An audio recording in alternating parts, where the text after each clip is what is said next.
She screamed, "Go back to Africa." But his reply didn't just silence her, it left an entire grocery store speechless. What he said next, no one saw coming. It was supposed to be a quick stop. Just a few things. Bread, eggs, maybe some fruit, nothing special. The afternoon buzz of the soft of a conversation. Shopping carts clinking gently against shelves, and the muffled announcements echoing from overhead speakers. Families moved through the aisles, casually browsing, focused on dinner plans and weekend errands. It was ordinary, peaceful even. That's why what happened next hit so hard. The young man had just grabbed a loaf of multi-grain bread and was turning toward the produce section when it began. A sharp voice pierced through the noise. Not loud enough to seem hostile at first, but something about the tone made a few heads turn. "Excuse me, what are you doing here?" He paused, confused, looking around. He realized the voice was aimed at him. A few feet away stood an older white woman, probably in her 70s. Her posture was stiff, eyes narrowed, not with curiosity, but with something else. Something colder. He offered a polite nod, unsure what she meant. "I'm just shopping," he said, his voice calm. She didn't drop it. "Well, people like you don't usually shop here. This isn't your neighborhood." The words landed heavily. A few customers nearby stopped moving, their attention slowly shifting toward the interaction. Some pretended to remain busy, scanning labels on cans they had no intention of buying, but their ears were now tuned in. A subtle tension crept into the aisle. The young man's expression didn't change. He kept his tone even, choosing his words carefully. "I live just down the road," he replied. "I come here all the time." That should have been the end of it, but it wasn't. She stepped closer, now clearly agitated. "Back in my day, we didn't have to deal with this. You should be grateful we let you people in. If you don't like it here, maybe you should go back to Africa where you belong."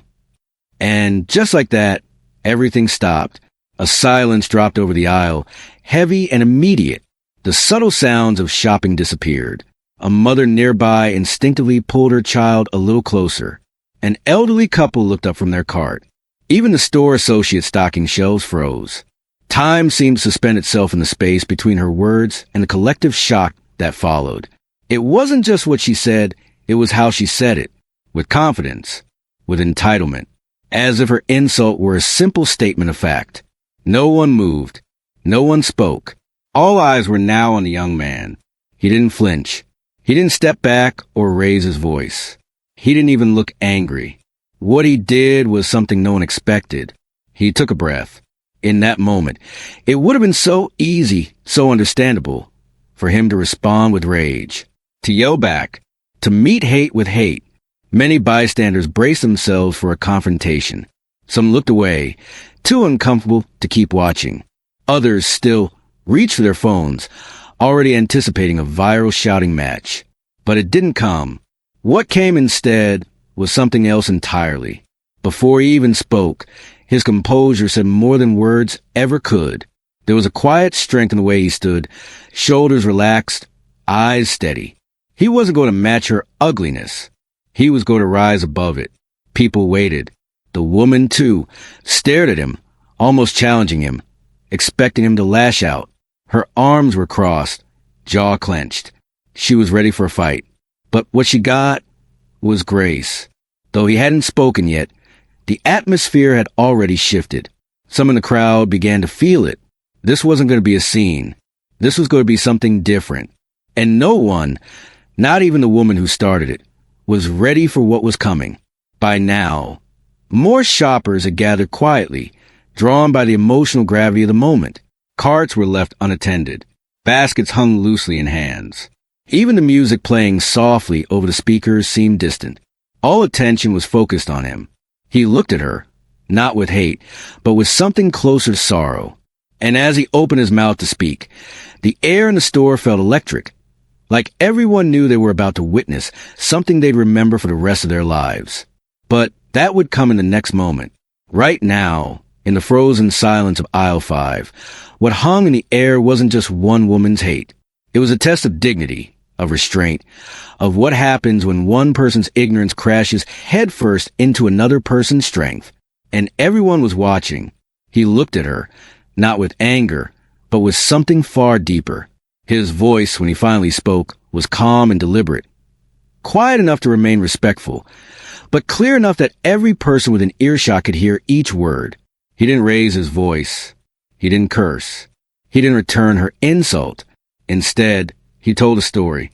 He began with his grandfather, a man born in Mississippi during segregation, a man who couldn't walk into a diner and sit wherever he wanted, who had to step off the sidewalk when a white man walked by, who worked long hours in a field and still came home with dignity intact, a man who never got the recognition he deserved, but left behind a legacy that shaped generations. Then he spoke of his grandmother, a woman who became the first black nurse in her county, who worked double shifts and cared for patients who sometimes wouldn't even look her in the eye, a woman who endured humiliation with a silent grace, knowing her presence in that hospital was opening doors for others. He paused and let the silence settle in again. Then he told them about his father, a veteran, a man who wore the American flag on his uniform and served overseas, not for the recognition, but because he believed in a better version of this country, a man who stood in line to vote, even when others tried to make him feel like his voice didn't matter, a man who taught his son never to return hate with hate, but to speak with conviction when faced with injustice. The people listening had stopped pretending to shop. Some leaned on their carts. Others had their arms crossed, not in defensiveness, but in awe. Even those who hadn't heard the start of the confrontation now stood in quiet reverence, catching on to the gravity of what was being said. And then he looked back at the woman. With no hint of mockery or sarcasm, he addressed her words directly. He said he knew exactly where he came from, and that he was proud of it. He said that Africa was the root of civilization, the birthplace of knowledge, of art, of culture and strength. He said that if returning to Africa meant embracing that heritage, then maybe more people should consider where they came from too. He didn't offend his right to be there. He asserted it. He told her he belonged there just as much as anyone else, because his family had built this country too, not with credit or compensation, but with blood, sweat, and unyielding spirit. He told her that her version of America, one where people were divided by skin color, was fading, being replaced by something stronger, wiser, more just. He wasn't just talking to her anymore. He was speaking to everyone. He spoke of how people too often mistake silence for weakness, how those who stay calm in the face of hatred aren't avoiding the fight. They're choosing the higher ground. He said that being black in America often means having to prove your humanity over and over again to people who refuse to see it. But that doesn't mean giving in. That means standing tall. He told them that the most powerful thing a person can do in the face of ignorance is to remain rooted in truth. Because hate feeds on reactions. It wants a spectacle. But when you respond with truth, with calm, with a sense of self-worth that can't be shaken, hate shrinks. It loses its power. No one interrupted him. No one dared to.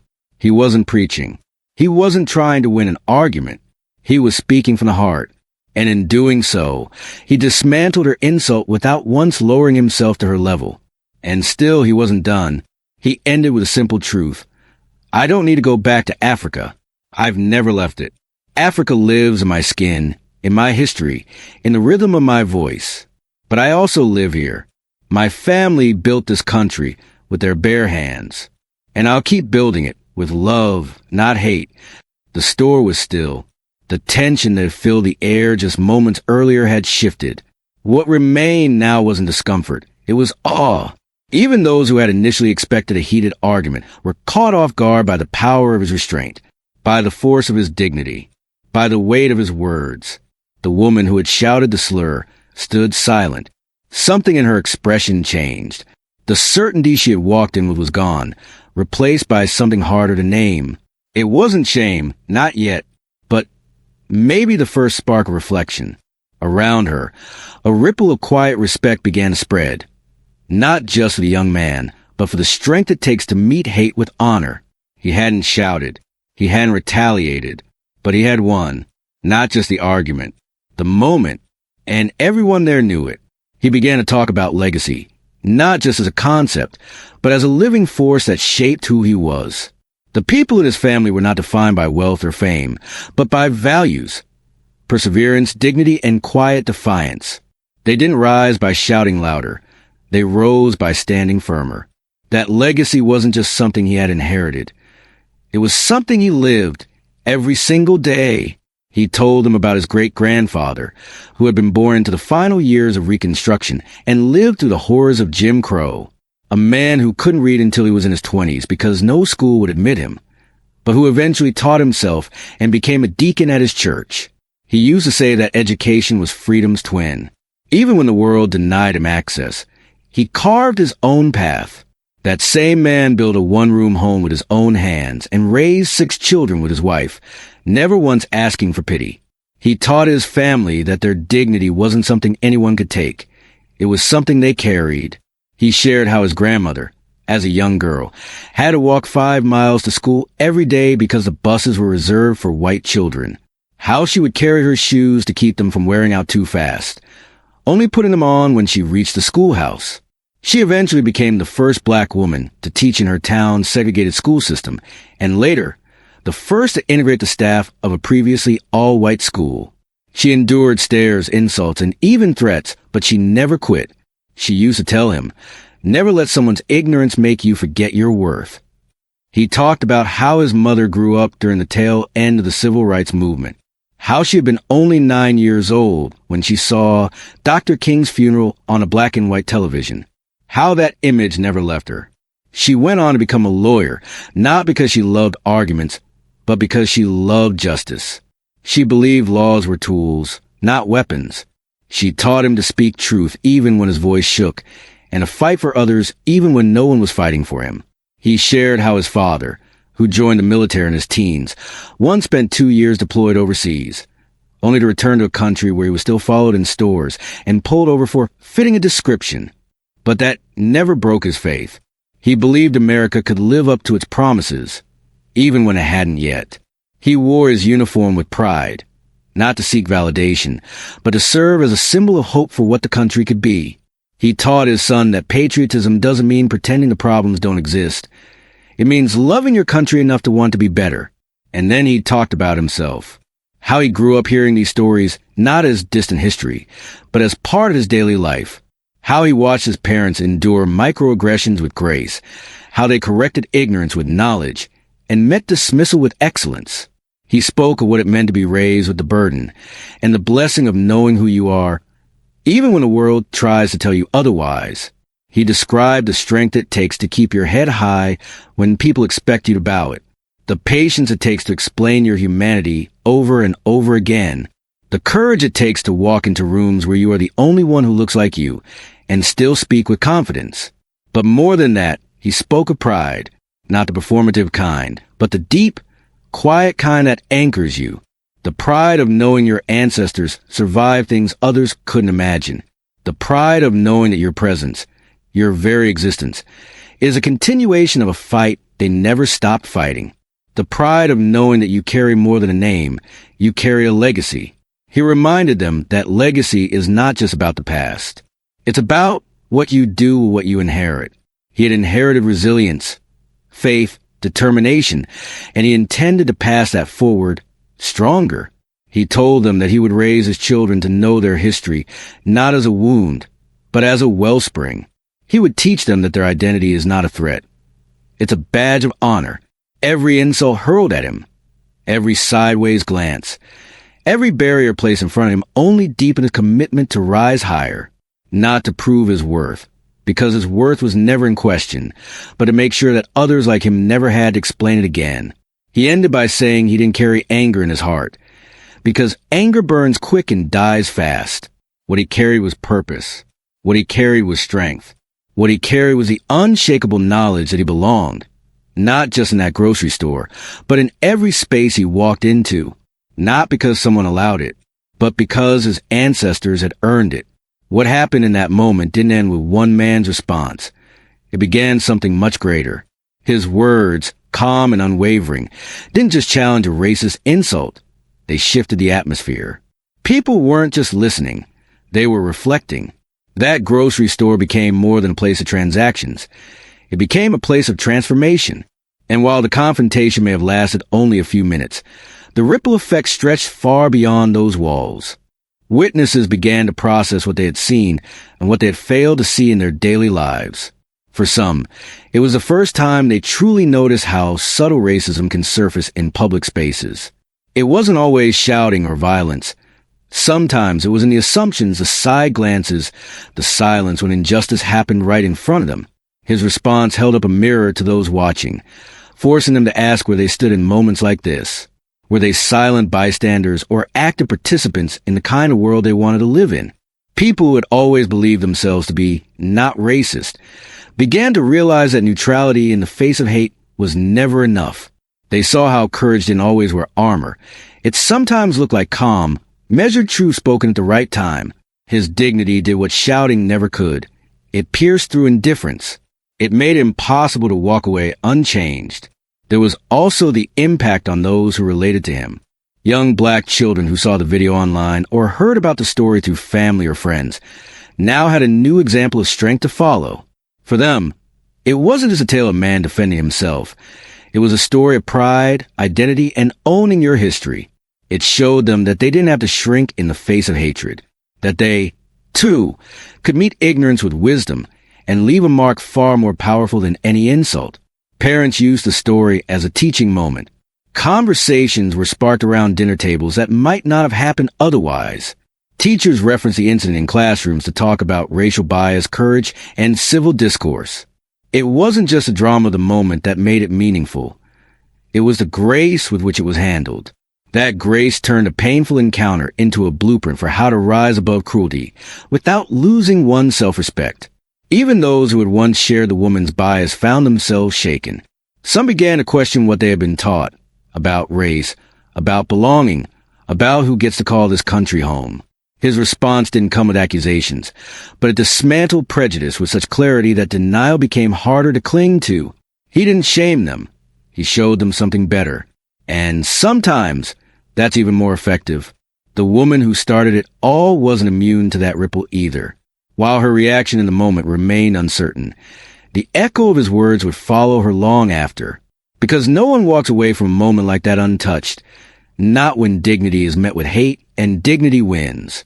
Whether she admitted it or not, a seed had been planted. A seed that might grow into discomfort, into questioning, and maybe one day, into change. The incident began to circulate online. It wasn't just a confrontation that drew attention, but the way it was handled.